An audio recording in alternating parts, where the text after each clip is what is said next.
একদিন এক কাক খাবারের খোঁজে আকাশে উঠছিল। সে খুব ক্ষুধার্ত ছিল।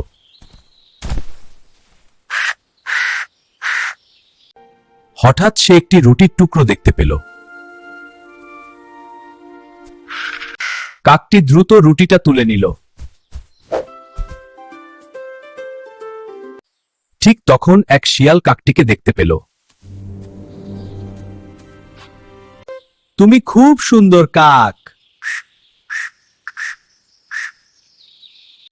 তোমার গানও নিশ্চয়ই খুব সুন্দর।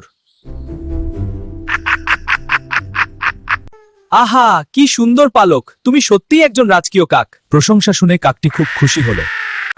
গান গাইতে গিয়ে রুটিটা নিচে পড়ে গেল। While singing, the bread fell down. শিয়ালটি দ্রুত রুটিটা তুলে নিল। শিয়াল আনন্দ করে রুটি খেতে লাগলো। কাক তখন বুঝল শিয়াল তাকে বোকা বানিয়েছে। শিয়াল হাসতে হাসতে চলে গেল। কাক তার ভুলের জন্য অনুতপ্ত হল। লোভ আর অহংকার শেষ পর্যন্ত ক্ষতি ডেকে আনে। ভিডিওটি ভালো লাগলে লাইক এবং কমেন্ট করুন এবং সেই সাথে নতুন নতুন ভিডিও পেতে চ্যানেলটি সাবস্ক্রাইব করুন।